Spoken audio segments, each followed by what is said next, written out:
Okay, good morning, everybody. So let's get started this morning. I want to take a few moments to welcome you to Mid-Islands. This is our first 203K or better yet renovation lending webinar for the year. For those of you who joined us last year, we've been doing business with, as you know, we'd like to reach out with as many webinars as possible for training and for product development.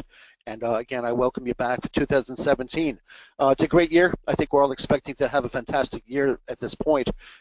And as we go forward, today we're going to be talking about the, as you know, the 203K program, but also we're very happy and pleased to introduce and announce that Mid-Island is now rolling out the Homestyle program through our broker channels.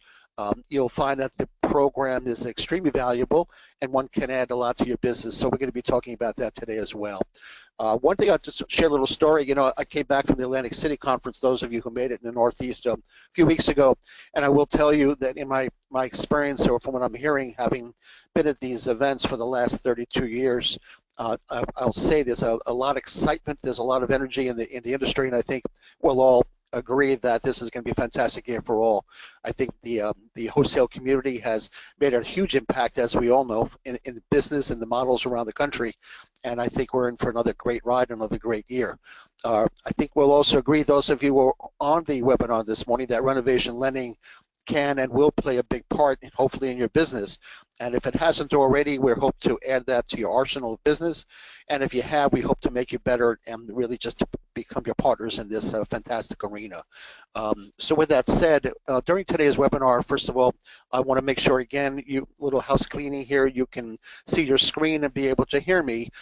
You won't be able to be heard on the event. However, please feel free to use the chat box, because throughout the webinar this morning, you'll see that there are going to be questions that come up, and to make this as live as possible, please feel free to shoot questions, and I'll be watching you throughout the session.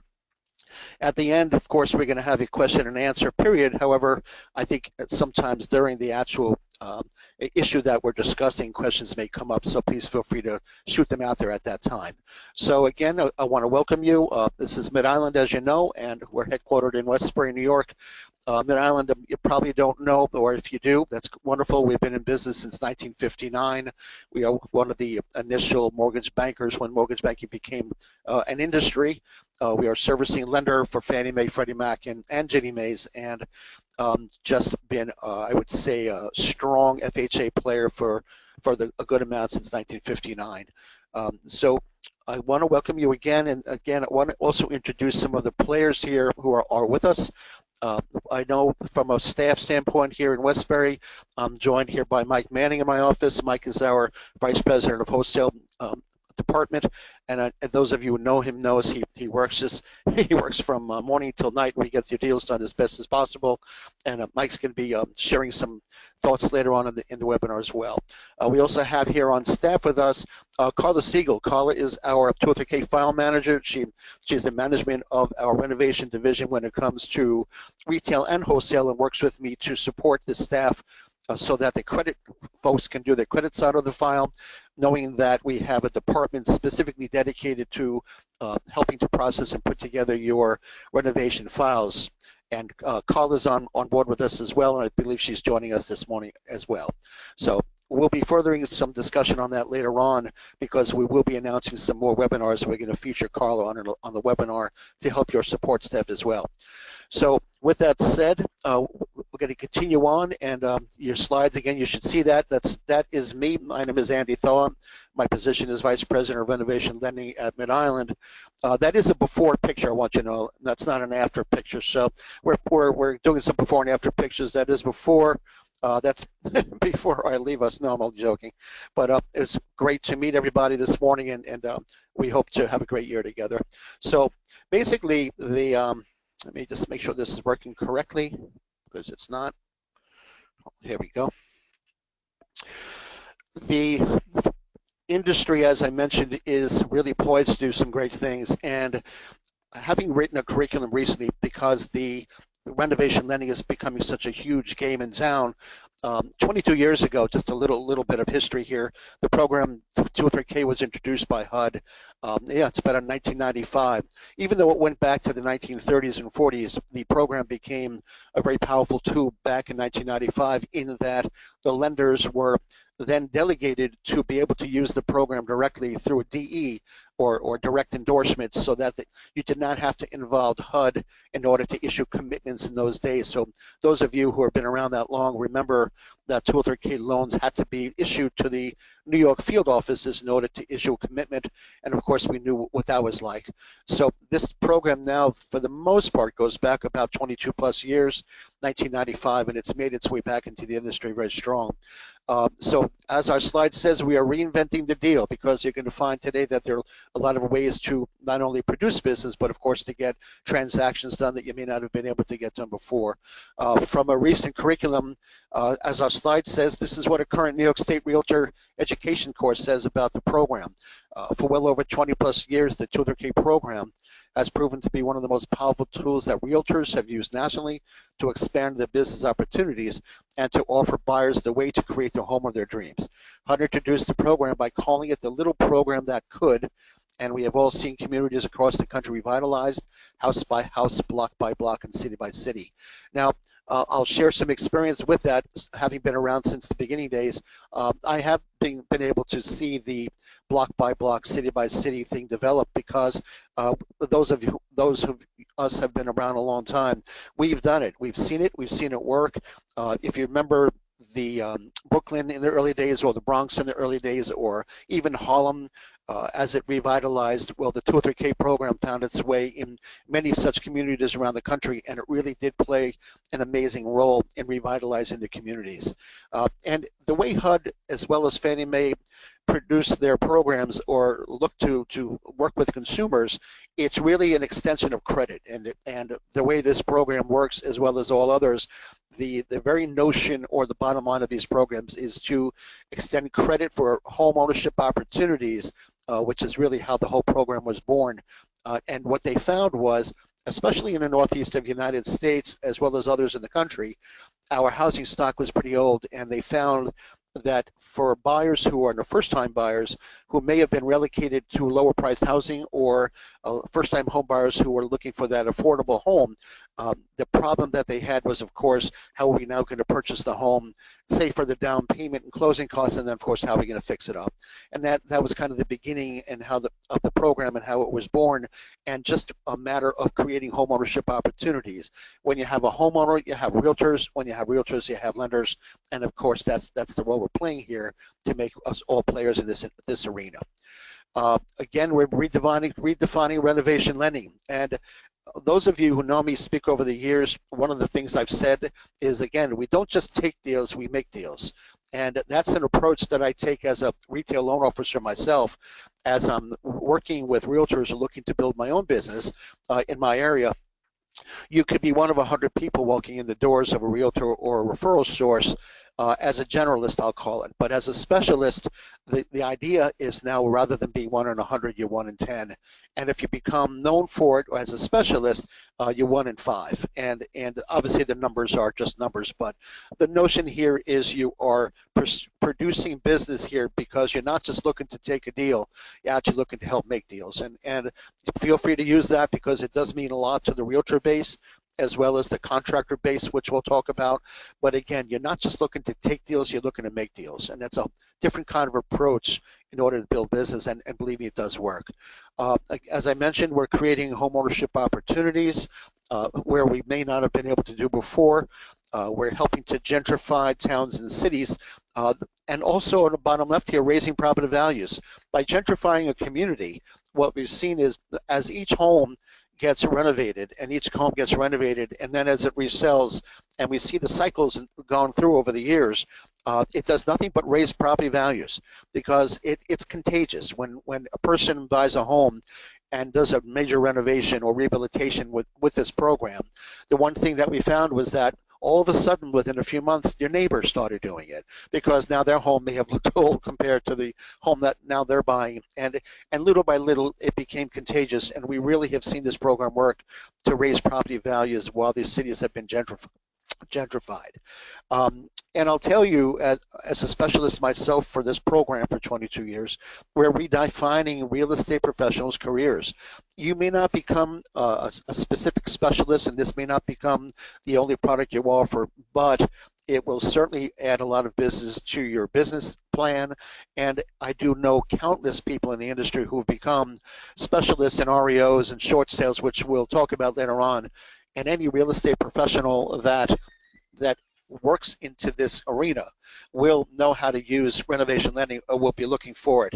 I'm sure if you've seen this before, but one of the points I want to make is that as they're looking for pre-approvals, they're asking for 2 or 3K pre-approvals. They're asking for renovation lending approvals on pre-approvals, I should say, because in the arena of REOs, which we'll talk about, as you know, it's either all cash or renovation lending for those purposes. So we are really helping to redefine real estate professionals' careers once they catch on. What I'm doing today is let's talk about the 2 programs. The 2 or 3K loan, of course, as we've been specializing in for a long time, again, 22 years, but the truth of the matter is the home style product has been around for almost just as long. It has never been as popular over the years as the 2 or 3K has been, but I do believe it serves a good part of the marketplace, and we're pretty proud to roll that out. Now, we're going to be using today's webinar to not only talk a little bit more about the 2 or 3Ks and bring people up to speed, but also introduce the home styles, not in itself as a product alone, but also to look at the differences between the 2 products and hopefully help you to see where you're going to use one product over another.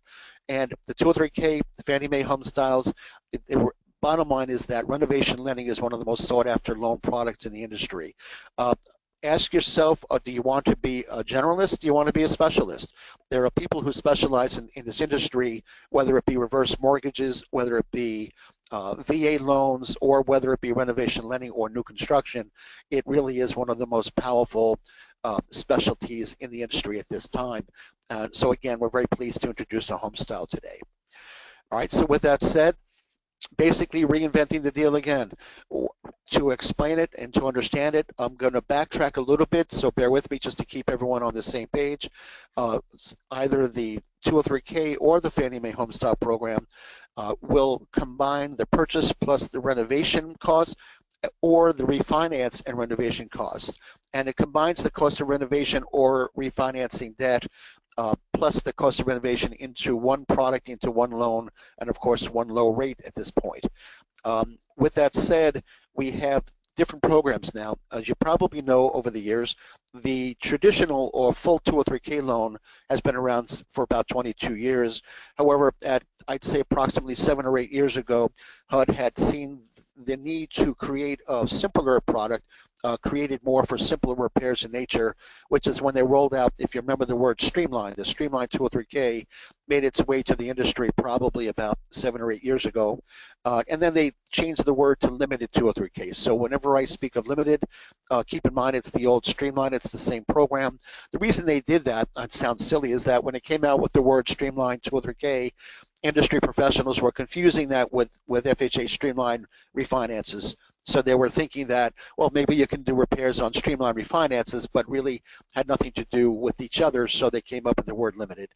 The one point about the limited compared to the full 2 or 3K, as you may know, the maximum repair escrow can only go up to $35,000. But we'll be talking about that more as we go. So before we go, again, just bear in mind, again, if you have any questions, I'll be watching for the chats if it goes along the way. So let's talk about both programs. Let's talk about the highlights, the advantages of the program. Again, it combines the costs of the property rehabilitation for both purchases or refinance transactions. Building the rehabilitation escrow can include other costs such as reserves, inspections, permits, and more, all again in one loan with one closing rate. Unlike a new construction program where you have 2 closings or a construction to perm, a home styles or 2 or 3K is designed as one transaction so that at closing you're funding the entire transaction, whether it be a purchase or refinance, along with the renovation loans at the same time, so that at closing, any of the funds that we set aside for rehabilitation or the escrow itself gets put aside with the lender, and all the work happens after closing. That's the basic requirements or the basic tool of how the program works. Generally, both products can include simple cosmetic repairs all the way up to knockdown rebuilds, and we'll be talking about that more. One thing I want to mention, if you're working on a knockdown or rebuild of a home, on 203K loans, the existing foundation must remain unaffected and intact, but we'll talk about it later on. So just keep in mind, the point is you can do the simplest repairs or cosmetic repairs all the way up to knocking a house down and rebuilding it. So we'll get more into that as the morning goes on. Honestly, one of the biggest keys of this program is that you can close on the property in its current condition and perform all work after closing. That's the key. That is the major point of what makes this program so valuable, because you can close on it in its current condition. How many times you're going to look at a listing or get a pre-approval done, and now your buyer's basically looking to purchase a home that needs work, but is it a home that can be closed on in its current condition? Are the utilities operating? Will it pass an inspection for an appraisal? Is the roof there? Do we have termites? Do we have mold? Do we have issues on this property that will cause you from having a problem in closing on the property in any other traditional type of mortgage product? That's where we shine here, in that the program is designed to do just that. It's designed to allow you to close on the property in its current condition, because we're going to be speccing out the work that's required on the transaction, and of course we can then perform all the other work after closing. That's the true basis of what makes this program so valuable. The second part of the value of this program is that we have the ability on a case-by-case basis to look to cure open building permits and or property violations. Again, especially in the Northeast or any type of urban, suburban type area, they're all pretty similar, where you have open permits, again, that will stop you from closing because of a violation issue on title. Well, guess what? If we do have building permit issues or building violations, what we look to do is, let's look at the title report and let's see what type of work is going to be required to cure that violation. And if we add that to the scope of work that we're going to do to the property, well, guess what? We're going to be curing that, and all work happens after closing. So when I mentioned before that you can close on the property in its current condition, I'm not necessarily talking physically in the property. I'm also talking about the condition of the title. All right, because as we know, how many times do we get to the 10th hour, the 11th hour, we have a title problem with the building violation? That can all be cured. So at Mid-Island, what we do, because we're pretty hands-on, we work right directly with our title closers, or because we have legal staff right here on staff, they know right away to review title, and we do not wait till the end to review title, because we're going to look to see if there are any violations that we have to know about. And the earlier on that we know this information, that's the earlier on we can then add that to the scope of work, and we know what we need to do to make this a successful transaction and not wait till the 11th hour. But the bottom line is those are the two key factors here of how we can make deals and not just take deals. The third part here, as we know, has to do with appraised values. Now, the point here is that the appraisals on a home style or the appraisal on a 203K reflect an as repaired value. I used to call it future value, I used to use in the past, but I don't mean future meaning next year, the year after, or 5 years from now. What I mean is as if all the work were already done. So the appraisals, and this is the third key of this program, reflect an as repaired value as if all the work had been completed. And the appraisal is subject to the completion of all specified work. And so if you can imagine, when you get an appraisal on any other product, an FHA or a conventional, what's the worst thing you want to see on an appraisal, other than the value, of course, is that it's subject to. If it comes back as a subject to appraisal rather than as is, in any other product, of course, now we're looking like, oh, what do we do now? Will the bank hold an escrow? What's the problem? Will the sellers fix it? Those are the issues that we've been faced with along the years.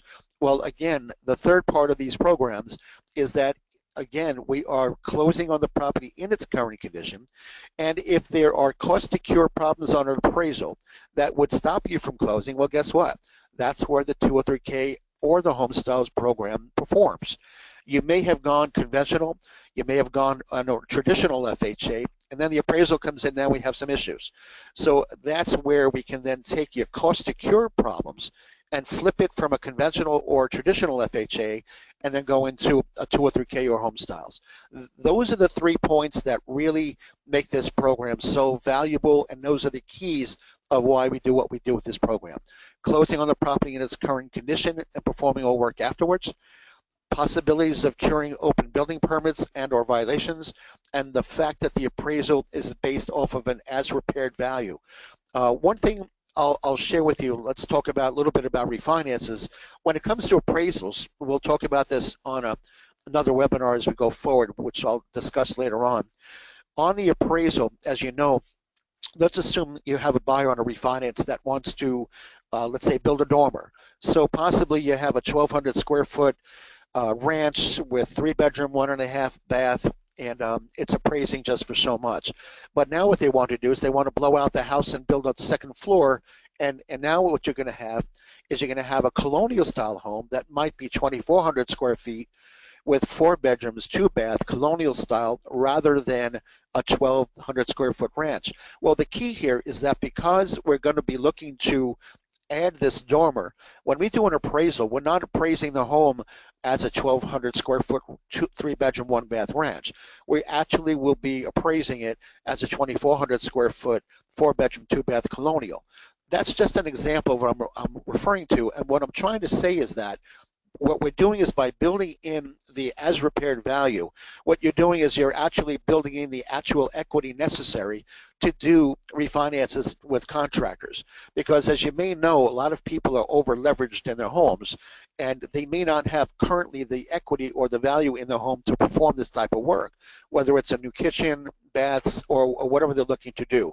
If they don't have the inherent equity in the property currently, well, how do they get financing? Maybe they'll take a personal loan, but they can't get HELOCs because many lenders are not doing standalone seconds, as we know, or the HELOCs, as you know, only go up to 80% of the value of what? Of the as-is appraisal. Some of them may go up to 90%, but everything is based off of the as-is. So the people we learned on such a huge proportion just do not have the equity currently in order to do such repairs.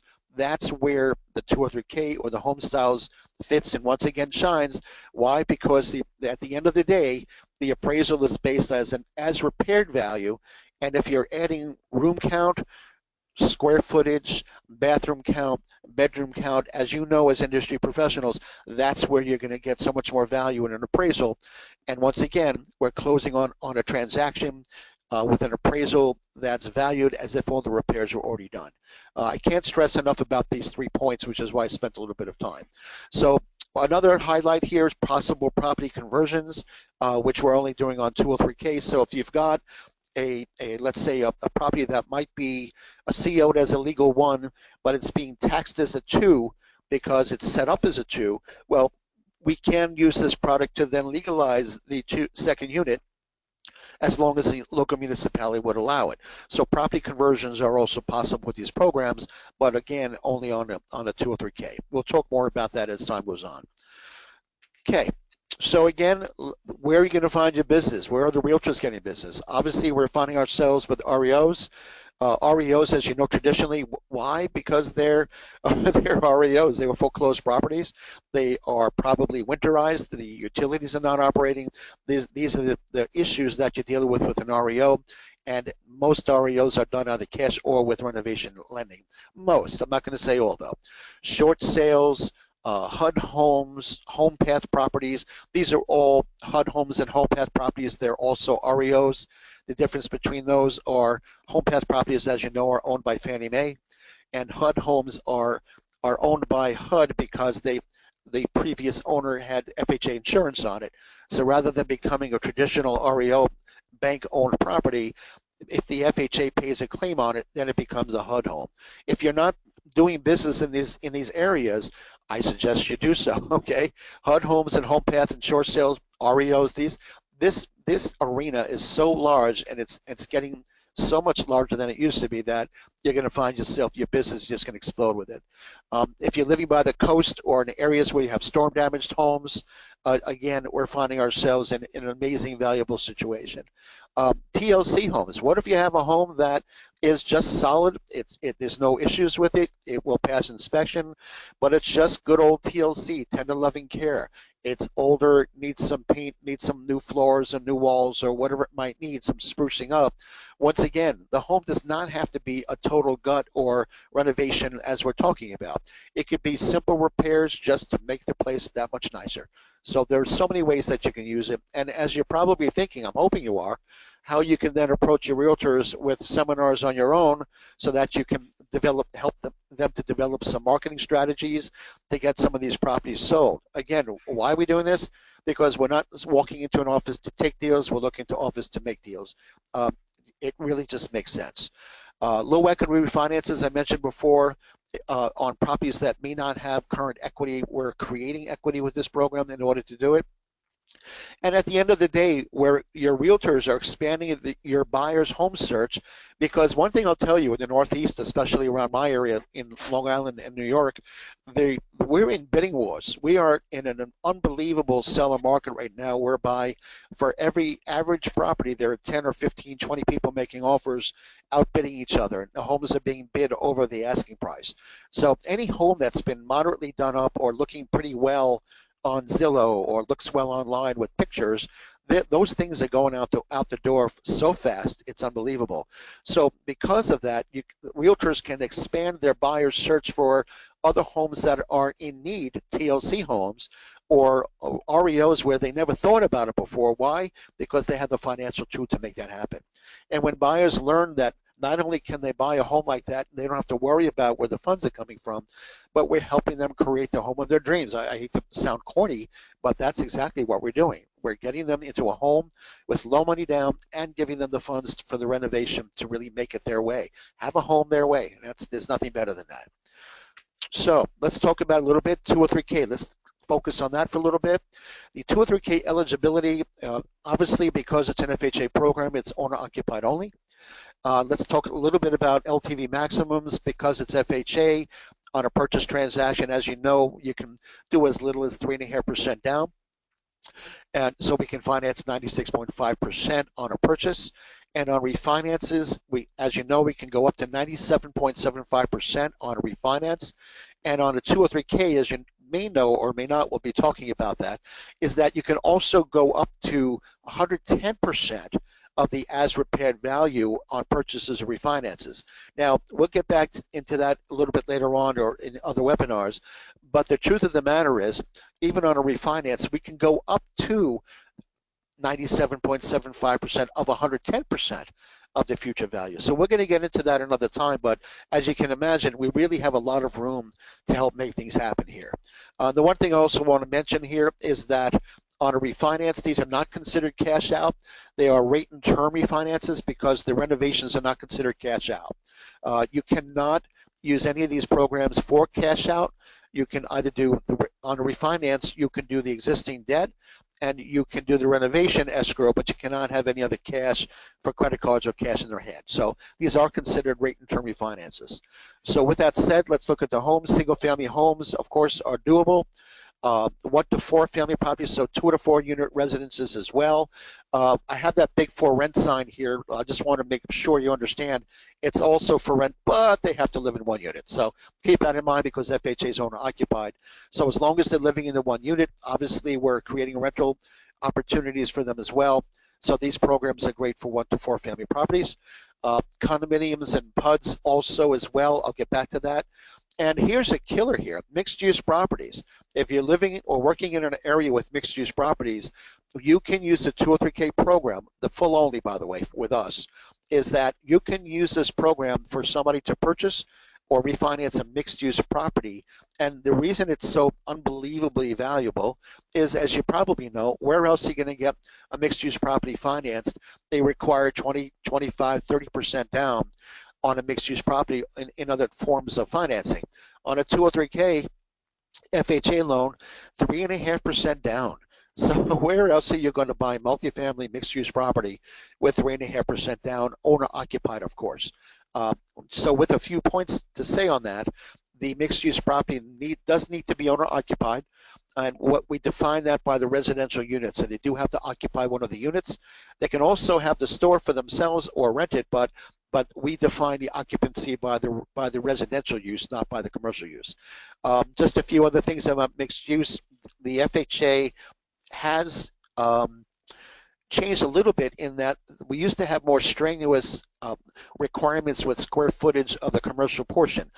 They have relaxed that guidelines, so the commercial portion should now not exceed 50% or 51% of the total amount of the entire property, whereas it used to be 25% for a single floor, it used to be 50% on a two-story or 33% on a three-story. It was a little bit trickier, but now it's just a straight 50% type of deal. So that's a good thing.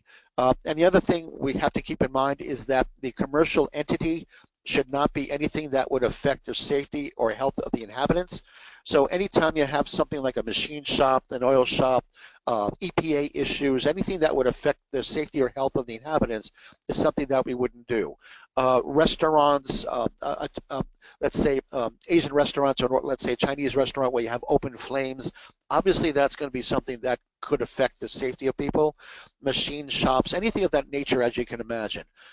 So with that in mind, the last part here is that any of the renovation work we do cannot go towards the commercial portion. So we're not using the renovation funds for commercial use. It's only going towards the residential use. I'll tell you, mixed use, if you're in the area, it's huge. It's a killer product for mixed use. That's why they call it killer, by the way. 203K is for killer. I just want you to know. But again, look into that. It's an amazing, amazing program for mixed use properties. So why don't we take a moment? Any questions? I'm going to look to see if I have anything coming in. So far, I think we've been pretty good. Either that or everybody's left. No, I'm joking. Okay, so if there's no questions, I'll give it 2 more minutes.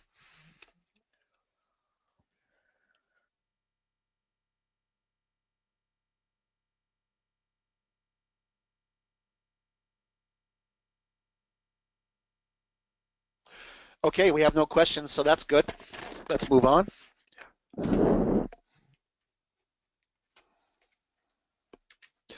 All right, so let's talk a little bit about home styles. Again, we are introducing the program.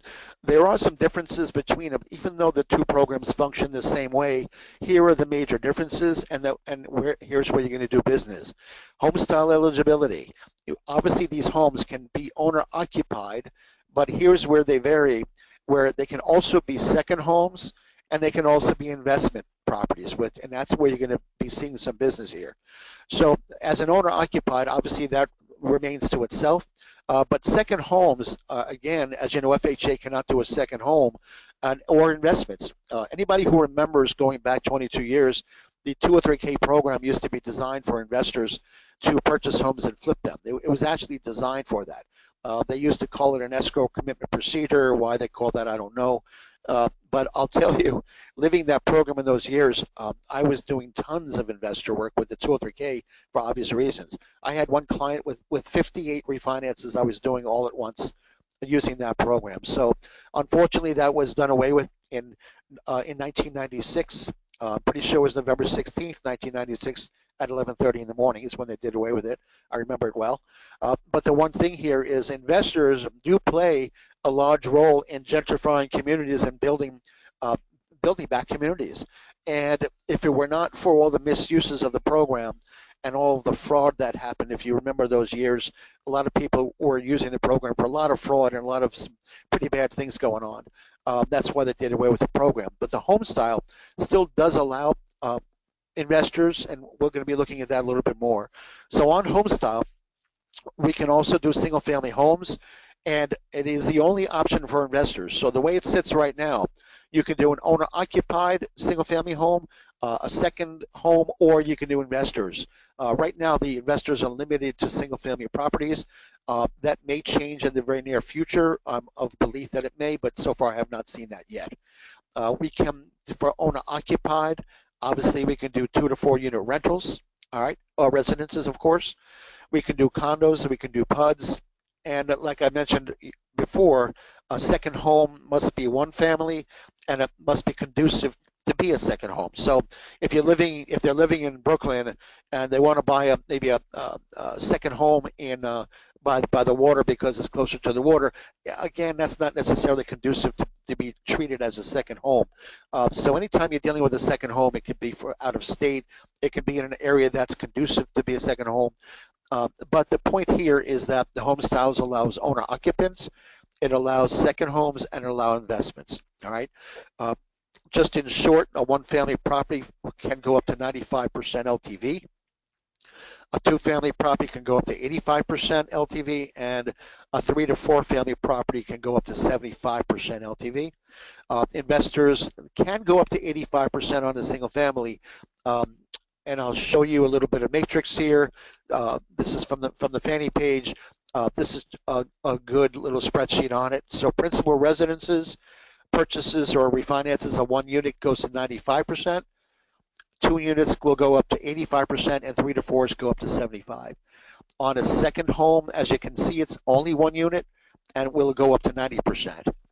On investment properties, only 1 unit, and will go up to 85%. Just a note here, as you can see, ARMs will offer different LTVs, but Mid-Island is not offering ARMs. I don't honestly know anybody that is, because the pricing on ARMs these days is not as good as the fixed rates. So if that should change in the future, where fixed rates go up, as you know, probably the adjustable may become more attractive. But at this point, we're not offering ARMs, so just fixed rates. But it's a good LTV. The one thing I'll also tell you is that if you do go up to 85% LTV on a purchase investment, you'll find that the pricing is pretty up there. Fannie Mae has pricing level adjustments that they do on all products. I'm sure you can imagine that a PMI higher LTV investment rehabilitation loan is going to have a higher interest rate. So just keep in mind, guys, that these products are need driven. They're not rate driven. Now, I'm not going to say that you don't have competition or you want to do well with a rate for a consumer, but they are need driven products. They're not necessarily rate driven. So the rate is really secondary in the equation, at least in my experience over the years, because again, it's a specialty type thing you're looking to create. Any questions so far? I think we're looking good so far. Okay, we'll give it another moment just to make sure.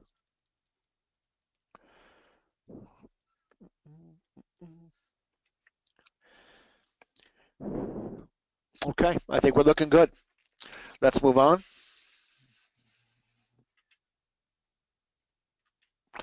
Okay, let's talk a little bit about repairs. To be eligible for full repairs, here's a good list. I don't have to read them all, but as you can see, we broke it out where we have full 203K repairs, and we're going to get into the list of limiteds as well. But more importantly, we're going to get into the limiteds whereby it's not necessarily what is eligible to be done, but it'll become what's not eligible, and we'll talk about that. So as you can see, health and safety issues, things like mold, lead-based paints is what I'm referring to, termite damage, structural alterations, construction, roofs, gutters, downspouts, sodding, brickwork, flooring, tiling, carpeting, kitchens, bathrooms, aesthetic, energy conservation, landscapes, and so on and so on. So as you can see, it's pretty much a full recipe of things that we can do on a full product, which is really pretty much the same as home styles. We'll get into that. One thing I'll point out on the bottom is that property conversions are possible, where we can go from a 1 to a 4, or we can go from a 4 to a 1, or maybe a 4 to a 2. I haven't seen many 4 families go down to a 1 for obvious reasons, but I have seen 4 families go down to 2 in that they create 2 duplexes. I've seen that. But what's more common with property conversions is when you have a property that's set up as a 2 in the boroughs, possibly, it's taxed as a 2, but the CO was never done. It was never legalized. So I have seen conversions of that nature being more popular. Also, if you live by the coast, you're going to see a lot of storm damaged properties, unfortunately, from Superstorm Sandy, even going back to Irene, or even going back to Katrina days in the South. This product has found its way into those communities, and unlike other products I mentioned before, whereby the foundations of these need to stay in place, they do have different guidelines how we can amend the foundations to raise the homes, because in the coastal areas, part of what's going on is these homes are being raised and built up with their foundations to be above the flood elevation lines at this point. And I've been working a lot of that on the coast. One thing I'll tell you is these coastal communities, the values of the property on homes that have been raised is just probably 100%, 120, 40% greater than properties that have not been raised.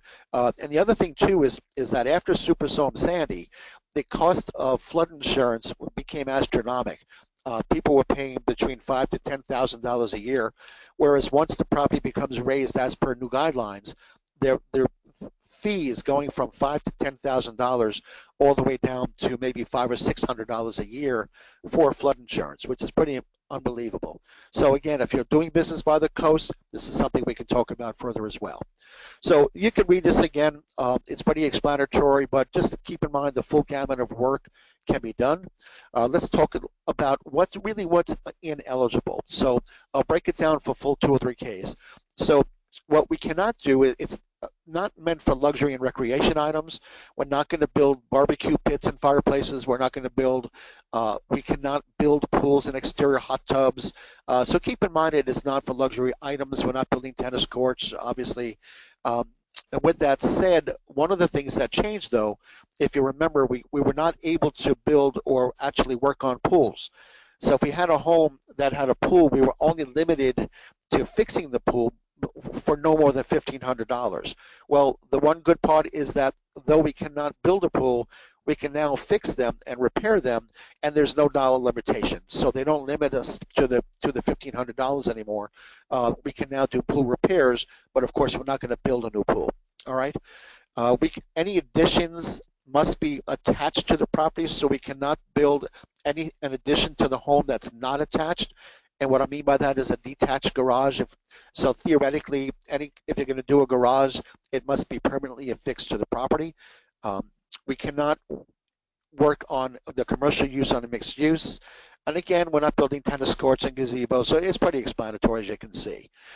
What I wanted to then do is also, as you can see, the full list of things that are eligible apply to the limited 203K as well, and that's what the list is.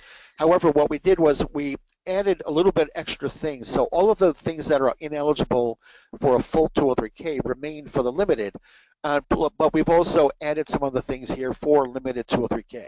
On a limited, as compared to a full K, basically you cannot do new construction. You cannot do newly constructed additions on a home, dormers, extensions, garages, or basements. You can do basement work, but generally you're not building, you're not doing new construction. Okay, anything that would require, keep this in mind as a test, anything that would require plans to be approved by the local municipality cannot be done with a limited. That has to be done as a full. So that would be your litmus test if you're not sure about that. So just keep in mind anything that would require plans to be filed in order to get permits cannot be done. So we're just not doing new construction related things.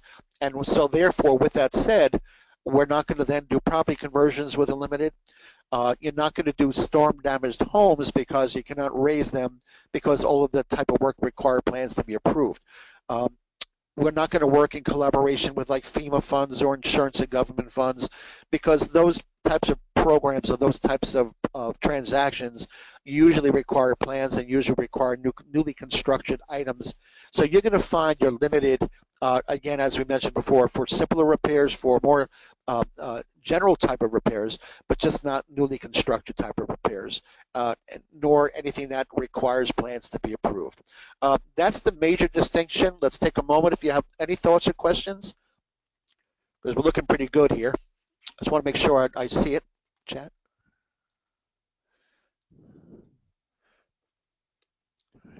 No, I guess I'm okay. So it's either we're away having coffee or everything's just going so well that we don't have questions. So I'm going to assume everything's going great. So just keep in mind, I will be having a Q&A at the end, but feel free to jump in. Should you like, I'll be watching that, okay? All right, so let's move on. Wait, questions? Let me just see here. Wait a minute. Oh, okay, good. We do have one. How about lead abatement? Absolutely. Jose asked the question about what about lead-based abatement? Absolutely. Um, everything is great. Somebody just said everything is great. Thank you very much. I appreciate that. All right, let's go to lunch. No, all kidding. The question, oh, fine. Thank you. With the question about lead-based paint abatement, that falls under elimination of hazards. Uh, Lead-based paint was very big for many, many years. Asbestos, radon in areas where you have radon issues. What's very popular, I hate to say popular, what's common lately has been mold issues, especially in REOs where the property has been vacated and there's no circulation of air in a property, or if it's been winterized, a lot of times you're going to see mold in there. If you have mold, you might have moisture. If you have moisture, you have a leak. If you have a leak, we have to find out where that's coming from. So let me try to see some more questions. Hold on.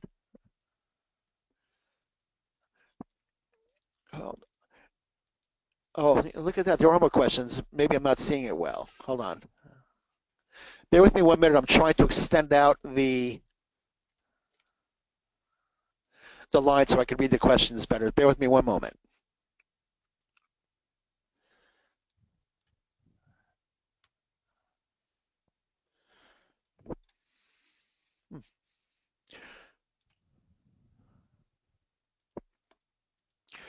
Okay, you know what I'm going to do? For some reason, I'm not viewing it very well, so to bear with me, I'm going to go back to some questions. I'm going to answer them. And you thought we were home free, didn't you? So just give me a moment, and I'm just going to read the line as we go. I'll be able to do that because I can't figure the technology for a moment. All fine. Okay, here we go. Andy, how and who cures permit violations? The contractor, good question. Basically, the builder is generally responsible, so that for getting permits, and the builder is responsible for any type of plans. But with that said, what's going to happen is on those types of things, because you have to go to the town, most likely we are doing a full 203K. So what we do is we add verbiage to the 203K report, the consultant's report, that states what violations we're going to be removing, and we put that under a miscellaneous category, so that after the work is done, all parties would have known that the town has to come in to sign off on them. So I believe Carla is online with us right now, who monitors our files and hands out the checks and all that. She's the one you want to get to know, by the way, for checks. But the point is prior to closing out the actual rehabilitation escrow, we're going to know that, okay, guys, we finished the work. We knew that we had to get the town in to cure that, so we're going to make sure that the contractor and or buyer calls the town to come in to sign off on it. All right, so that's a great question, Jose. I appreciate that. Violations, a contractor, okay, can income from the mixed use be used? Now, that's interesting. That's a very gray area. There is no specific guideline. And the question is, on a mixed use, if there is a commercial portion already being rented, over the years, in my experience, if it had been in existence for at least 1 year with a lease having been issued, and we can document the income, what have you, we've used it over the years. Now, some lenders may not. I know it's a very gray area. I know I have, and I believe we have here as well. The one thing we cannot do is we cannot use projected commercial income. On an all residential rental income, as you know, we have the ability to use projected residential rentals, whereas on commercial, we cannot use projected commercial income. It must be in existence, and it must have been in existence for at least 1 year with a valid lease. And usually, in my experience, if it's a purchase transaction per se, usually if the property is being delivered with a tenant in it, normally the lease is handed over, normally the rents are listed in the contract. In my experience, the security deposit's handed over. So if it all makes sense, I have used it in the past, okay? Do you recommend always using a consultant, and is one needed for limited 203K or home styles? Great question again. We're going to talk about consultants in a few moments, but the general question or the answer I'll give you is I'm going to say yes. Do I recommend using a consultant? My answer is yes, I do, for many reasons. Hold that question. I'm going to come back to that in the next section. But my answer is yes, and you'll see why. Everything is great. For small project like deferred maintenance, where the upgrade may not really affect the value, how would that work with the appraisal and the value? Okay, that's a great question. Sometimes on an appraisal, if it's TLC type stuff, you may get more value with a condition, well, on a condition adjustment. So it may go from a C4 to a C3, so you may get value there. But the other thing is this. If you're doing a deal, let's assume you're doing a property for $300,000. If you remember, we can go up to the combination of the purchase price plus cost of rehabilitation can go as high as 110% of the future value. So let's assume, with that said, and again, this may take some further discussion if you want to have a one-on-one at another time, or in another webinar, actually. If you take a scenario like a $300,000 purchase, assuming that we can add repairs and go up to 110%, that gives me a cushion of $30,000 of a renovation escrow that can be added to the transaction and still be within the 110% mark. So we do have room to do some TLC type stuff and keep the value. So if the as repaired value doesn't change because of the work, we do have room to add work as well. Okay, hopefully that answers your question, but on more specifics, send me an email after this. At some point I can do more numbers for you. But bottom line is, technically on something where the value will not be affected, which is a great question, by the way, we do have room to add repairs for good old TLC type stuff. We have some room, okay? Let's see. How acquainted are contractors? I'm assuming you mean about the program. How acquainted are contractors? I'm assuming you don't mean with me. So with that said, oh, there you go, with 203Ks and home style. I'm going to say it depends on the area. I think you're going to get a broad scope.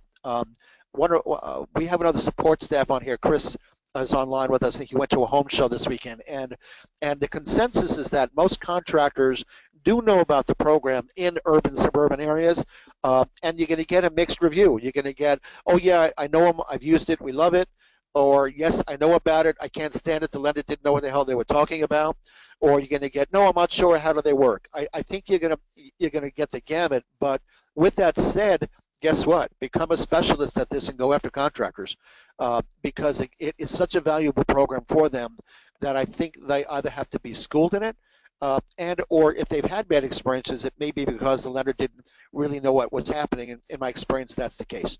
So it's a good question. Again, I think you're going to see the full gamut on that. But from a business standpoint, as an originator to originator, I'm telling you, I would go after that business. It's great business. Just don't do it in my backyard. No, I'm only kidding. I'm only kidding. Okay, so let's see. More questions. Should I choose? Let's see. Oh, I'm sorry. This is all part of the same question. Should I choose, okay, in choosing a contractor, should I choose one that has experience with the program? I'm going to say that if your buyers do choose one with experience, I'm going to say yes, because one of the things it does do is that it pays upon completion of work, and it lays out funds in phases. So with that said, a lot of contractors have to understand that they have to do, for the most part, they have to do a phase of work, and we pay upon completion of the work. Under the limited program, we can get them 50% of the funds up front. All right, so because of the payment schedule or how they receive funds, they have to understand the program. It is valuable. They have to work along with it. It's not that we close and we say, okay, here's $100,000, here's your check, go ahead and have fun, and we'll see you later. It is monitored. It's protected for the consumer, so they just have to understand how it works. And I know Carla's online with us. That is part of what she does. And prior to closing, or as it closes, we have a one-on-one, and that's one of the advantages that Mid-Island does as a real boutique, hands-on type of partner in these programs with you, is that we do take the time to speak with the contractors. We do take the time so that the buyers, the contractors know and understand how to get this done, what the expectations are, and also, more importantly, what not to do. All right, because again, it's not that we want a renovation project here. We want a successful renovation project, and they really learn to lean on us as a partner in this whole deal. You know, consumers feel pretty comfortable knowing that they actually have people at the bank with expertise, and again, contractors also feel the same way once they know how the program works. All right, great question. So I'm going to keep going on. Let's see. I'm going to get back. May I plagiarize your presentation? May I get a copy? Well, I'll tell you what. How much? I'm only kidding. Send me a note on that, and we'll talk. Okay. I think who asked that? Jose. I think you asked that question. Can you plagiarize it? I prefer to use the word. May I reuse it, or can I present it? Plagiarize has such an ugly word, don't you think? But anyway, I'm only joking. With that said, give me a call. Let's talk as we go forward. All right. We have about 15 minutes. I don't want to keep you all morning, so let me continue on. This has been going great, and I appreciate the questions. All right, the eligible homestyle repairs. Again, the homestyle program allows for virtually all types of repairs, similar to the full 203K, as long as the work adds value. So it's not like they come in and say, here's a list of repairs that will allow. Generally, the verbiage that homestyle says is, no, there's pretty much no limit of what you can do. We want to see that it adds value. Now, we don't get crazy with that. We're not going to say, well, we're doing $5,000 worth of painting, so does that add $5,000 worth of value? But it's more of a theory. It's more in keeping with what we're doing with the program. The thing about the Homestyles program is that there is no minimum amount of repairs required. So it's not like you have a limited 203K and a full 203K. A Homestyle is what it is. There is no minimum. But here's the most important part. The total rehabilitation escrow, though, is limited to 50% of the as repaired value of the property. That's where it's different from the 203K. And as an example, if your house that you're doing is going to appraise at $400,000 after all the work is done, our rehabilitation escrow cannot exceed $200,000. It's as simple as that. Okay, so it's not like you can buy a house for $100,000, do $400,000 worth of work if it's going to appraise for $500,000. That's kind of the difference between the programs, and that's the biggest key here of what we have to watch for. Okay. Also, lastly, with Homestyles, just like the K, any newly constructed additions must be permanently affixed to the main dwelling. So the one thing about Homestyle is that they say that you can do luxury items as well. However, when you think about it, everything has to be permanently affixed to the property. So things like pools, tennis courts, those kind of things don't apply because, again, a pool is not permanently affixed to the main dwelling. Fixing it by a deck, of course, doesn't count. So that's your main differences. That's your keys with the Homestyle. Keep in mind that the rehab escrow, that's the biggest key here, cannot exceed 50% of the as repaired value of the property. All right. I have some more questions. And I think I'm going to go into the last categories and then go back to the questions. So hold your questions for a few moments. I know we've been doing great this morning, and I just want to go through another few parts of this. I'm going to go back to some questions, all right? So let's talk a little bit about contractors, the estimates, the consultants and architects. The buyers may choose their own contractors and subcontractors. One thing the Homestyles says the buyers must choose their own contractors. The word must, not may. Keep this in mind, contractors are not HUD or Fannie Mae approved or certified. A lot of people were thinking that. In fact, there's a group out there that's advertising that they actually get contractors HUD approved. It really doesn't work that way.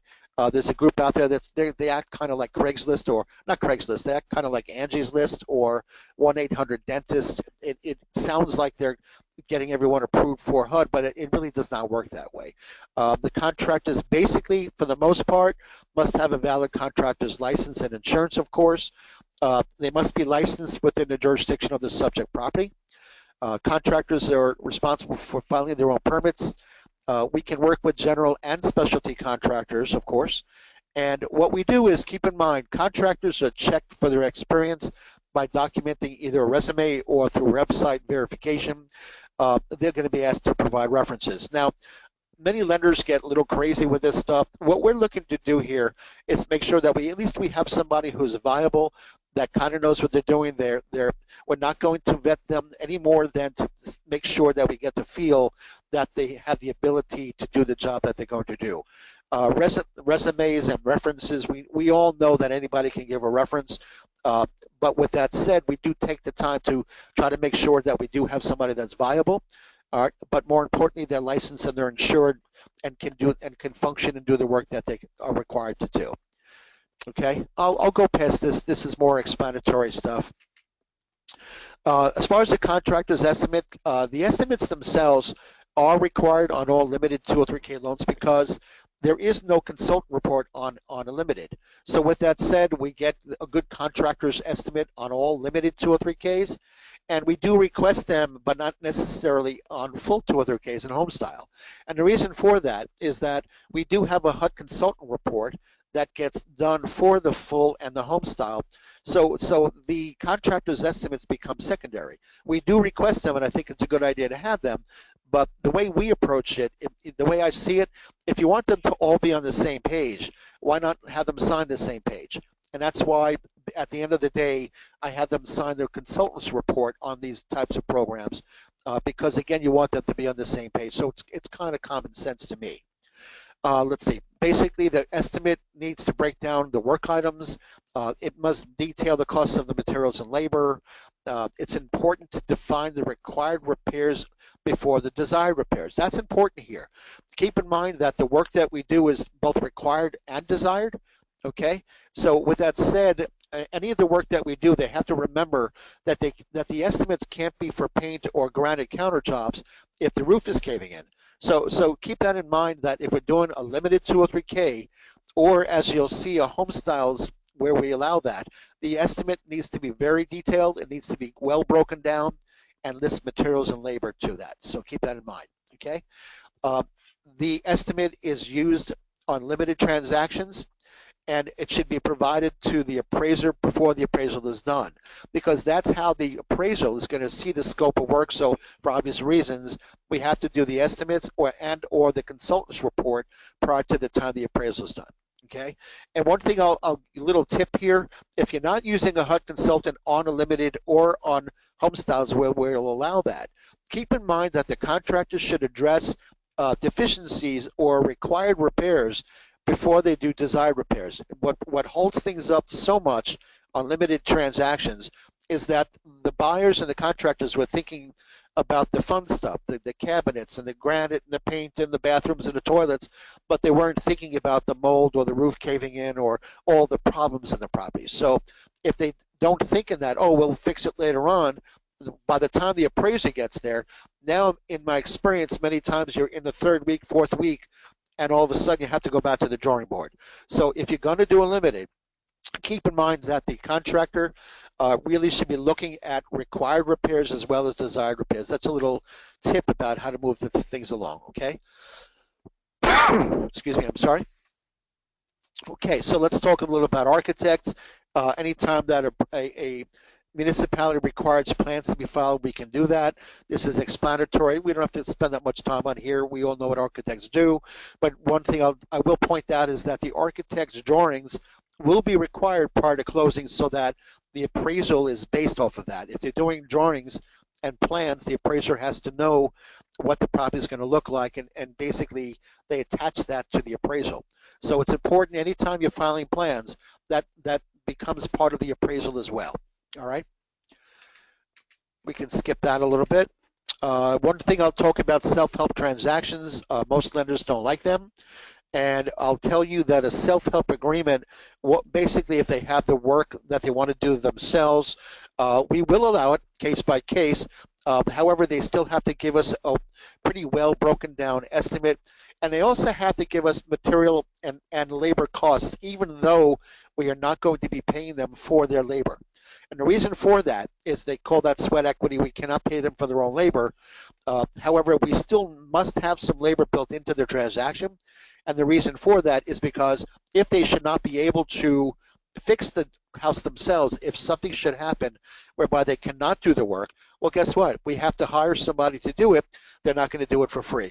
So we do have to have labor built into the transaction, even though they're going to do a self-help for those reasons. Okay, moving along, I'm just going to focus on the important things here.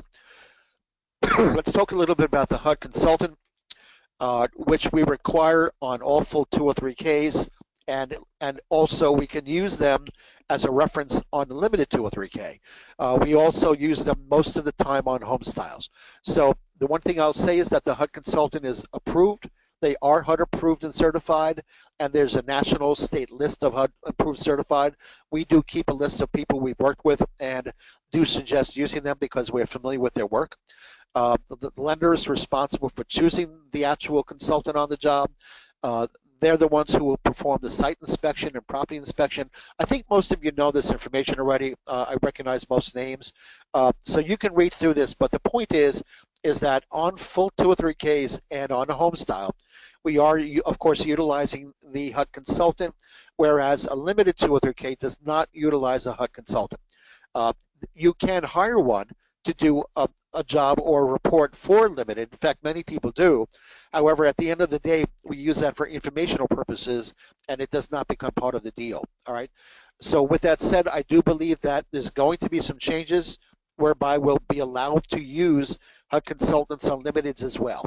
I do believe that's about to change. I haven't seen that in writing yet, but if so, I'll be sending out some notices as time goes on. You can kind of read the obvious here. Again, I just want to get to the salient features at this point. And I think I had a question on it, which again, I'm going to get back to that.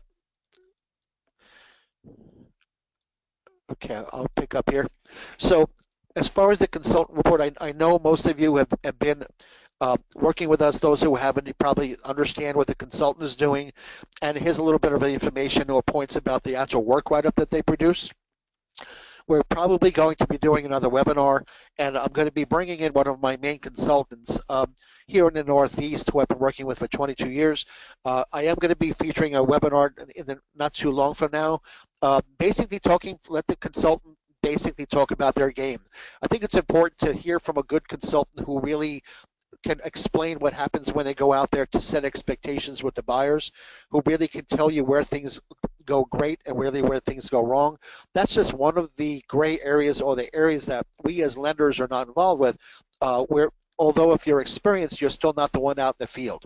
And we do believe it would be a great idea for you to hear from a really great consultant as to what happens, what do they like to see, where do buyers go wrong, and I think it would be a great idea for our next webinar. So we are going to be inviting you guys to that, so watch out for that in the future. We'll get back to you on that, but I think it's a good idea. Okay, moving on. Building the rehab escrow, what I wanted to tell you is that learning how to structure these transactions is that when we talk about the purchase price or the cost of renovation, or I should say the rehabilitation of the home, whether it's a purchase or a refinance to pay off debt, either way we're building a rehabilitation escrow. And the difference between the scope of work or the actual defined construction cost as compared to the rehabilitation escrow is that the rehab escrow can include not only the construction cost, but as well as the other things that we build into the escrow, what's allowed to be included within the scope of work or within the actual escrow itself. This is a good list so that you'll see, I know a lot of you have already kind of structured loans together, but this is a good definition of what we include or what we're allowed to add to the escrow on any of these transactions. That would be the cost of construction, the contingency reserve, which normally the reserve for cost overruns and surprises usually is 10 or 15%, but you'll see on home styles they can only be 10%. The inspections, we normally go up to 5 inspections, except for limited where they can only go up to 2. Title update, we do 1 title update at the end, and the reason for that is that at the end of the day, once we release the final checks to them, we update the title to make sure that there are no mechanical material liens on the property. This is something that's done after the construction is complete. So what happens is by giving the contractors their checks, we don't want them to turn around and put a lien on the property because they want more money.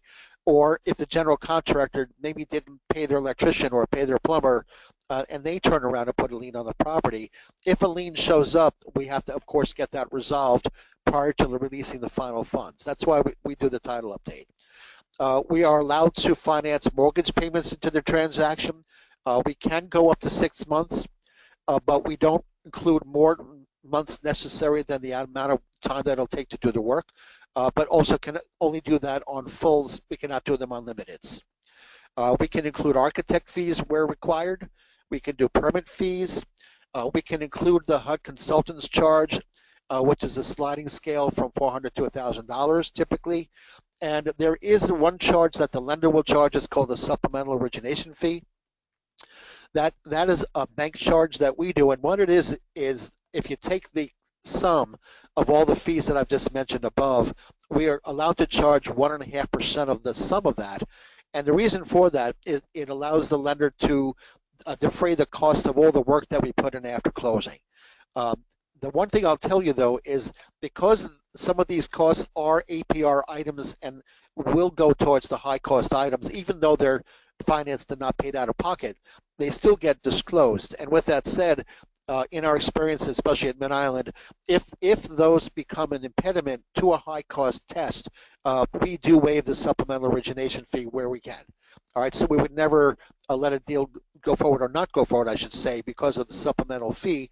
Most of the wholesale transactions we work on, if it becomes an issue, of course, we waive that. So these are the items that we're going to be talking about to build the escrow. And to put it in a nutshell, because I want to get to questions, looking at a purchase transaction, I just want to give you an idea. It's pretty simple. As I said before, you're going to basically take your purchase price, the way it's structured, and if there's a seller concession, of course, that's going to be included within the purchase price.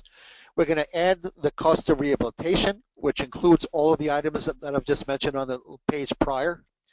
We're going to add them together. Now, those two items together are what we consider the cost of acquisition, the cost to acquire the property. By adding those two numbers together, that is where we're then multiplying by the LTV. On a normal transaction, and we'll be doing more of these in future training. I'm going to go over worksheets with anyone interested in how we structure them. But on a normal transaction, you would take your purchase price times 96.5%, and that would give you your base loan amount, all right, or 5% or 10% on home styles. On a rehabilitation loan or renovation loan, you're taking your purchase price, okay, you're adding your cost of rehabilitation, the escrow that I just mentioned on the previous page. You're adding them together, okay? You're combining them, all right? And then you're multiplying that number by the applicable LTV.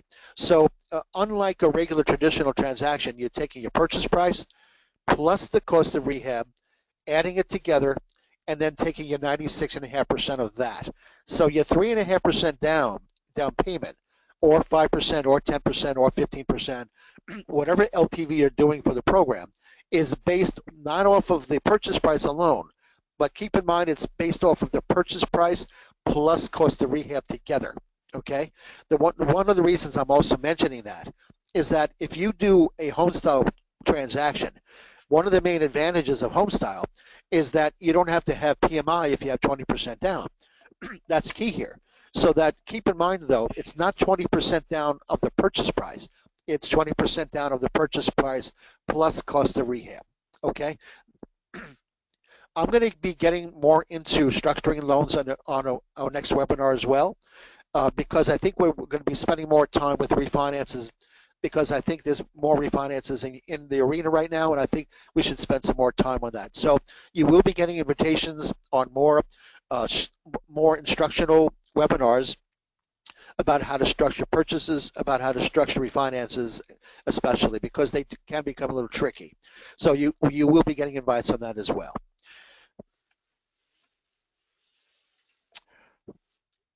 So before we talk about Mid-Island, let me kind of go back to some of the questions here. And okay. So if you do have questions, let's open it up, because we're going to be signing off in about 10 minutes or 5 minutes or so. And I want to say a few parting things here. Let me just try to read this here. Meaning, if they don't live there, can they just pay the payments month by month? I'm not sure what that question means. I'm not quite sure. I think that was Jose's. I'm having a difficult time reading the questions because I can only look at one line at a time. So I saw that you want to plagiarize my thing. We'll get you a copy later on. Then it says, meaning even if they don't live there, can they just pay the payments month by month? So I'm not quite sure what that question means. If you want to shoot another question on that, Jose, I think sent that. I'm not sure who sent it. I'm not quite sure what you mean by that. Oh, Luke, I think. Luke, you had sent me that question. I'm not quite sure what you mean by that. If you don't mind, if you expand on it, I'd be glad to answer that. Okay, so Jeff wants to know, so you can raise a house in a sandy flood area. Can you put a house on pilings? The answer is yes. You see, pilings, you're probably talking about helical pilings. Well, the answer is yes. The foundation remains intact or rebuilt, but it can be raised if it's in a sandy damaged area. The foundation, the footprint needs to be used. So you need to use the existing footprint, and you can amend the foundation to raise the property as long as the main dwelling of the home remains intact. So if you are keeping the dwelling or the main part of the house and raising the existing structure, it can be raised, it can be put onto the helical piles, which is what they do. And then once it's put back on the foundation, of course, they build a foundation up to meet it with all the exterior work to meet the new property. What you can't do here is that you cannot amend the foundation to raise it and mow the house down at the same time. So in order to raise the home, the actual existing structure must remain in place. It can be built on, it can be gutted, it can be added onto, it can be extended. However, in order to raise it on a sandy damaged home, the actual structure itself needs to remain in place, being raised, which can then be gutted and added onto. Okay? The only thing you cannot do is change the foundation, mow the house down, and start new, because that would be considered new construction. Great question, though. Thanks, Andy. This is excellent. Thank you, Jose. I appreciate that. What about self-help contractors? Well, the self-help contractors, I'm assuming what you mean by that is self-help contractors. So if the consumer themselves, or if our borrower happens to be a contractor, if that's what you mean by the question, then yes, I've seen that before, but because they're going to be the ones swinging their own hammer, okay, they're doing their own work, we do treat that as a self-help. In fact, we like to see that if they're contractors, rather than if they're, a teacher or, or even a mortgage person, for God's sakes. We like that they have experience. We want to see that they have experience. But keep in mind, because it's a self-help, we cannot pay them for their own labor. So that's certainly doable. If that's what you meant by the question, if the buyer is a contractor, that's super. We're not going to pay them for their labor. Okay, let's see. Will we have a copy of the webinar available to use the slides? We are going to work on that, and I guess I have to make you come back for more, don't I? No, I'm only kidding. The answer is yes, we are going to put something together for you, and as a follow-up, I'm going to be ending with the last slide in a moment. I want to lay out a few things that we're going to be doing to follow up with you guys. Okay, so with that said, let's kind of look at this for a moment.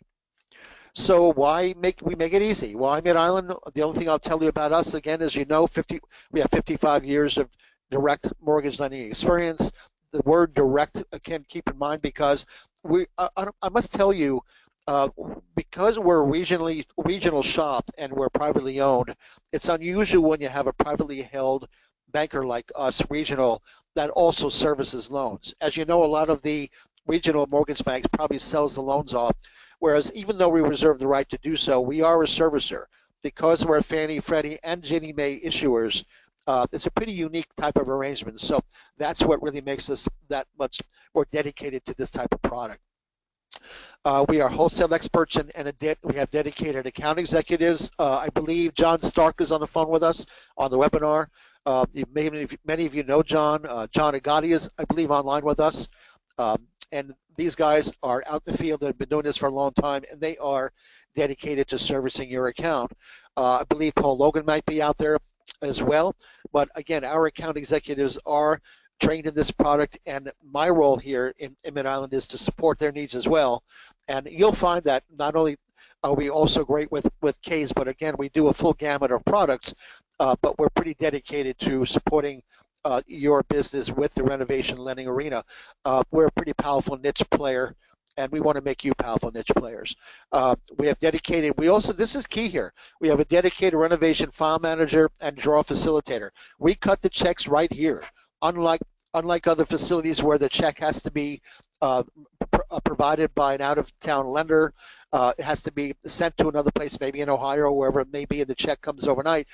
We have a person right over here. I believe Carla is on webinar with us. Carla is our 203K file manager who will work with your staff prior to closing and also monitors the actual construction phase with me afterwards, and we facilitate the checks right here.